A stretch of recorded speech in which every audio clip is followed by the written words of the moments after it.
Donc, cette fois-ci, quand même, l'Afrique sera attendue dans cette compétition. Surtout qu'on a augmenté le nombre d'équipes, tu passes à 48 nations. L'Afrique, le continent, sera vraiment attendu. Il y a beaucoup de paramètres qui vont entrer en jeu désormais dans les organisations internationales, comme la Coupe du Monde, les Jeux Olympiques, comme cela. Parce qu'aujourd'hui, c'est le contexte qui a changé. Nous n'allons plus vers l'inconnu. Ce n'est pas comme avant où c'était extrêmement difficile. On avait peu de joueurs professionnels. On n'avait pas un niveau de compétition régulière en Afrique. Vous vous souvenez, la ribambelle de buts qu'on mettait aux pays africains quand ils participaient, parce que c'était l'inconnu. Aujourd'hui, ce n'est plus le cas. Ça a beaucoup changé. Et nous l'avons dit tout à l'heure, nous n'avons plus de complexe devant les équipes européennes. Nous les avons découverts, nous les avons fréquentés, nous sommes confrontés à eux, nous sommes dans les mêmes championnats, dans les mêmes clubs. Il n'y a plus beaucoup d'inconnus aujourd'hui. Et je persiste à dire que c'est plus dans les activités périphériques autour de l'équipe qu'il faut maîtriser. Le logistique. Pour gérer le tournoi. C'est un tournoi qu'il faut gérer. Sur un match de football, on est capable de battre n'importe quelle équipe. On a vu des choses qui se passent dans le match de football. Mais c'est le tournoi dans sa globalité. Dans l'approche de l'organisation, quand on va, il vient de dire, nous n'y allons plus aujourd'hui pour une simple participation. Nous y allons avec des objectifs. Parce qu'aujourd'hui, on sait qu'il est possible pour les pays africains, et nous l'avons démontré. Le Sénégal a été un bel exemple en 2002. Et depuis 2002, vous voyez que le Sénégal aujourd'hui a pris goût à cette participation. Le fait de ne pas participer à une Coupe du Monde, c'est un traumatisme chez les Sénégalais aujourd'hui. Parce que ça a changé. Donc aujourd'hui, nous ne pouvons pas être Sénégal, Algérie, Maroc ou Égypte et aller dans ces compétitions en se disant que nous sommes des petits poussés. Ce n'est plus là. Parce qu'aujourd'hui, il y aura des sensations. Quand le Maroc arrivait en demi-finale, il pouvait frôler la finale. C'était possible désormais. Le Sénégal en quart de finale en 2002, c'était possible. Si nous étions ce problème de logistique ou de fatigue, c'était bien possible d'aller en demi-finale en 2002. Donc aujourd'hui, je pense que, et même quand on regarde les prestations, ou quand on organise un match de football, au-delà des titres et des réputations, sur le terrain, on se rend compte que la différence n'est plus ce qu'elle était. La preuve, nous sommes allés battre l'Angleterre chez elle.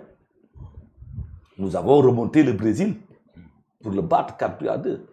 Donc aujourd'hui, ce complexe a beaucoup changé. Il n'existe plus.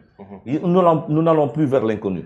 Donc il faut vraiment être professionnel dans l'organisation et dans l'approche pour faire de bonnes performances. C'est un problème de performance maintenant, donc il faut réaliser, et c'est bien possible pour les pays africains. Si vous prenez aujourd'hui, il y a l'absence du Nigeria qui a été quand même un ténor africain dans ces compétitions-là, l'absence du Cameroun, mais donc il n'y a que le Cap-Vert qui fait office de novice dans ce groupe de pays africains, et tous les autres peuvent rivaliser avec n'importe quelle nation. Sans oublier la RD Congo qui arrive. Peut-être qu'il y a un barrage qui peut arriver. Donc, moi, je pense que les choses ont beaucoup évolué. Nous n'allons plus vers l'inconnu. Aujourd'hui, nous avons toutes nos chances à jouer. Les équipes sont passées à 48. Donc, forcément, le football va subir beaucoup de mutations. Et il faut faire attention également aux pays asiatiques. On parle des pays africains. Moi, je pense que les Asiatiques sont très menaçants et peuvent truquer. Maintenant, pour titiller un tout petit peu mon ami Diallo, attention aux pays organisateurs.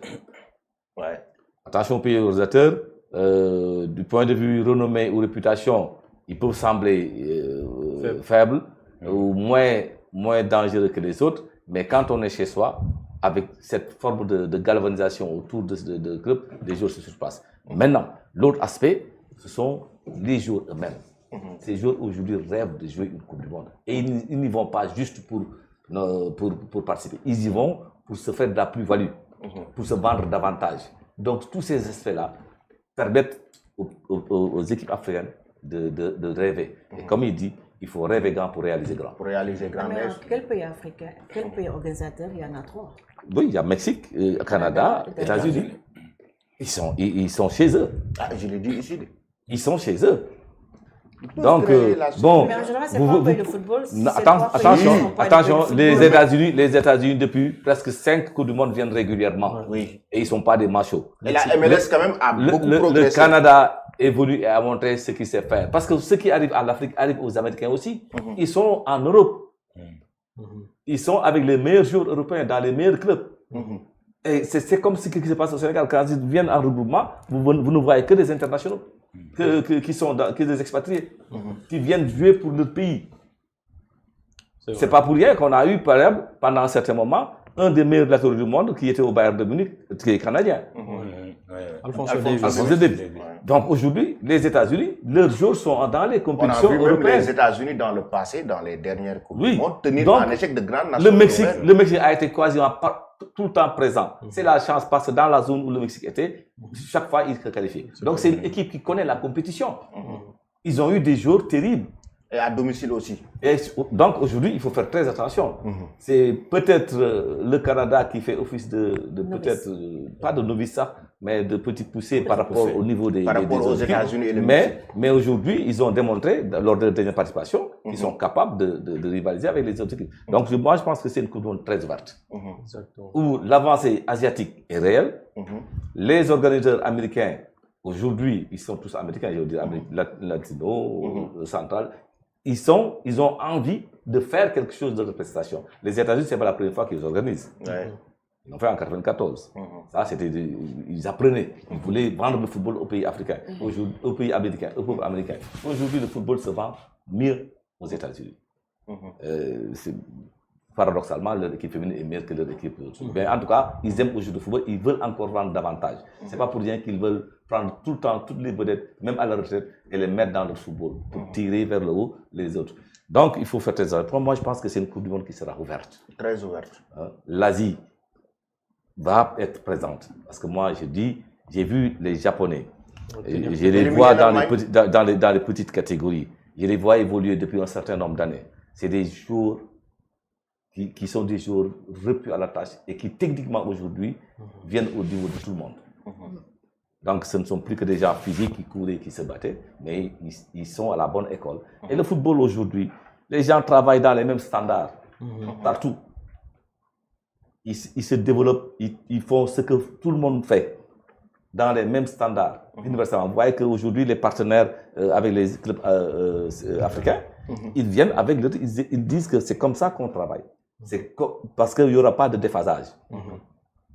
Manchester City sillonne l'Europe, l'Amérique et va venir en Afrique avec des principes de travail standardisés. Et ils le font avec tous leurs partenaires. Donc aujourd'hui, ce n'est plus les joueurs de Génération Foot qui quittent ici pour aller à l'Amérique. Ils vont, le lendemain, ils jouent, ils intègrent. Donc il n'y a plus cette différence dans les approches technico-tactiques. Non, il y a la volonté du jour, l'encadrement, l'environnement, les questions de diététique, de meilleure préparation, d'infrastructures qui vont intervenir pour propulser les meilleurs à faire des performances remarquables. Donc, je pense que ce sera très ouvert et chaque équipe aura sa chance. Sa chance, effectivement, et surtout pour le Sénégal.